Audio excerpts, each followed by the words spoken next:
Pernahkah kita berpikir bahwa sesuatu yang setiap hari kita konsumsi bisa berubah menjadi racun? Misalnya, obat yang biasa digunakan untuk mengatasi sakit kepala. Dalam dosis yang tepat, obat tersebut akan membantu menyembuhkannya. Namun, jika digunakan secara berlebihan, justru dapat membahayakan tubuh. Begitu juga dengan makanan yang terlihat aman dan segar, belum tentu terbebas dari bahan berbahaya, seperti contohnya formalin atau boraks. Melalui video ini, saya akan membahas mengenai materi toksikologi klinik yang sangat penting karena membantu kita memahami bagaimana racun bekerja dalam tubuh, bagaimana cara mendeteksinya di laboratorium, serta bagaimana peran tenaga laboratorium dalam membantu mendiagnosis keracunan. Sebelum membahas lebih jauh, kita perlu mengetahui terlebih dahulu nih teman-teman, apa sih itu toksikologi klinik? Toksikologi sendiri adalah ilmu yang mempelajari racun, sumber racun, efek racun terhadap makhluk hidup, serta cara mendeteksi dan mengatasinya. Sedangkan toksikologi klinik sendiri lebih berfokus pada kasus keracunan pada manusia dan kaitannya dengan pelayanan kesehatan. Ruang lingkup toksikologi klinik sangat luas. Tidak hanya membahas racun dari makanan atau bahan kimia, tetapi juga obat-obatan, narkotika, psikotoprika, alkohol, serta berbagai zat yang dapat menyebabkan keracunan. Pada materi ini juga dibahas mengenai Undang-Undang Narkotika dan Psikotoprika. Pengetahuan mengenai peraturan tersebut penting karena tenaga kesehatan sering terlibat dalam pemeriksaan laboratorium yang berkaitan dengan penyalahgunaan narkotika. Dengan memahami konsep dasar toksikologi, kita dapat mengetahui bahwa racun tidak selalu berupa zat mematikan yang bekerja secara cepat. Banyak zat yang sebenarnya bermanfaat, tetapi dapat menjadi racun apabila digunakan secara tidak tepat. Nah, setelah mengetahui apa itu racun, pertanyaan berikutnya adalah bagaimana sih racun bekerja dalam tubuh? Untuk menjawabnya, kita perlu mempelajari dua konsep yang penting, yaitu toksikokinetika dan toksikodinamika. Toksikokinetika menjelaskan perjalanan racun di dalam tubuh. Proses pertama adalah absorpsi atau penyerapan. Racun dapat masuk melalui mulut, kulit, saluran pernapasan, atau bahkan melalui suntikan. Setelah diserap, racun akan mengalami distribusi melalui aliran darah menuju berbagai organ tubuh, seperti hati, ginjal, paru-paru, dan otak. Tahap berikutnya adalah metabolisme atau biotransformasi. Organ yang paling berperan dalam proses ini adalah hati. Pada tahap ini, zat beracun lain akan lebih mudah dikeluarkan oleh tubuh. Tahap terakhir adalah ekskresi, yaitu proses pengeluaran racun melalui urin, feses, keringat, ataupun udara pernapasan.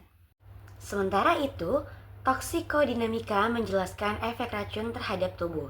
Racun dapat mengganggu fungsi enzim, merusak sel atau mempengaruhi kerja sistem saraf, sehingga muncul berbagai gejala klinis. Gejala keracunan dapat berupa mual, muntah, sakit kepala, sesak nafas, gangguan kesadaran, kejang hingga kematian, tergantung jenis dan jumlah racun yang masuk ke dalam tubuh. Nah, karena itulah pemahaman mengenai toksikokinetika dan toksikodinamika sangat penting dalam menentukan diagnosis dan penanganan kasus keracunan. Dalam pemeriksaan toksikologi, kualitas hasil sangat bergantung pada kualitas sampel yang digunakan. Jika sampel yang diperiksa tidak tepat, maka hasil yang diperoleh juga dapat menjadi tidak akurat. Beberapa jenis sampel yang umum digunakan antara lainnya yaitu darah, urin, rambut, saliva, dan isi lambung. Darah digunakan untuk mengetahui kadar racun yang sedang beredar dalam tubuh. Urin digunakan untuk mendeteksi hasil metabolisme racun yang telah dikeluarkan oleh ginjal. Rambut dapat digunakan untuk mengetahui riwayat paparan zat dalam jangka waktu yang lebih lama. Selain pemilihan sampel, waktu pengambilan sampel juga sangat penting. Sampel yang diambil terlalu lama setelah kejadian dapat menyebabkan kadar racun menurun sehingga sulit untuk dideteksi. Teknik penyimpanan dan pengiriman sampel juga harus diperhatikan untuk mencegah kerusakan atau kontaminasi pada sampel. Sebelum dianalisis, sampel biasanya melalui tahap preparasi. Tujuan tahap preparasi ini adalah memisahkan zat yang akan diperiksa dari komponen lain yang dapat mengganggu proses analisis. Dengan pengambilan dari preparasi sampel yang baik, hasil pemeriksaan akan lebih akurat dan dapat dipercaya. Dalam laboratorium toksikologi, reagen memiliki peran yang sangat penting. Reagen adalah bahan kimia yang digunakan untuk mendeteksi keberadaan zat tertentu dalam sampel. Pembuatan reagen harus disesuaikan dan dilakukan dengan hati-hati yang sesuai dengan prosedur. Kesalahan dalam penimbangan ataupun pengencaran dapat menyebabkan hasil pemeriksaan menjadi tidak valid. Setelah reagen dibuat, sampel akan direaksikan dengan reagen tersebut. Reaksi yang terjadi dapat menghasilkan perubahan warna, pembentukan endapan, ataupun warna perubahan lainnya yang menjadi indikator keberadaan suatu zat. Sebagai seorang tenaga laboratorium, keterampilan membuat reagen dan melakukan reaksi kimia merupakan kemampuan dasar yang harus dikuasai karena sangat menentukan kualitas hasil pemeriksaan. Baik teman-teman, kita masuk ke materi selanjutnya. Metode konvensional merupakan metode analisis yang relatif sederhana dan telah digunakan sejak lama.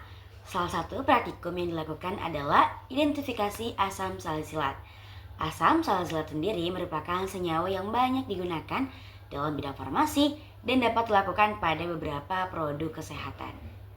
Dalam praktikum identifikasi dilakukan menggunakan reaksi kimia tertentu yang menghasilkan perubahan warna yang khas. Ketika asam salisilat bereaksi dengan ferriklorida akan terbentuk warna ungu yang menunjukkan adanya gugus fenol pada senyawa tersebut. Metode konvensional memiliki beberapa kelebihan, yaitu biaya yang relatif murah, alat yang sederhana dan mudah diterapkan. Tapi metode ini juga memiliki keterbatasan karena sensitivitas dan spesifitasnya lebih rendah dibandingkan dengan metode yang modern. Meskipun demikian, metode konvensional masih sangat berguna sebagai pemeriksaan pendahuluan ataupun screening. Materi terakhir yang bakal kita bahas nih teman-teman, mengenai keracunan pangan yang masih menjadi masalah kesehatan masyarakat. Dua bahan yang sering ditemukan dalam kasus penyalahgunaan pangan adalah boraks dan formalin. Boraks sebenarnya digunakan dalam bidang industri dan tidak diperbolehkan sebagai bahan tambahan makanan. Namun, sebagian oknum masih menggunakan untuk membuat makanan menjadi lebih kenyal dan juga tahan lama. Dan formalin juga bukan bahan yang diperuntukkan bagi makanan. Formalin sering disalahgunakan untuk mengawetkan ikan, tahu, mie, dan berbagai produk yang lainnya.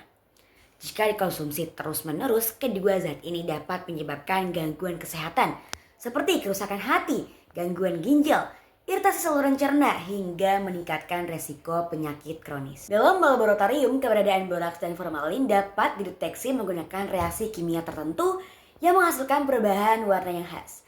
Melalui pemeriksaan toksikologi pangan, masyarakat dapat terlindung dari konsumsi makanan yang mengandung bahan berbahaya.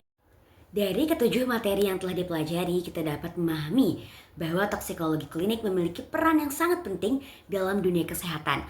Mulai dari memahami konsep dasar racun, mempelajari perjalanan racun dalam tubuh, melakukan pengambilan sampel yang benar, membuat reagen, melakukan analisis secara konvensional maupun modern, hingga mendeteksi bahan berbahaya pada makanan.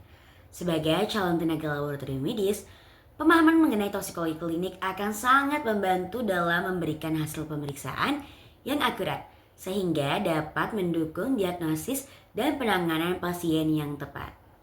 Terima kasih teman-teman telah menonton video ini. Sekian dari saya. Wassalamualaikum warahmatullahi wabarakatuh. Dadah, bye-bye.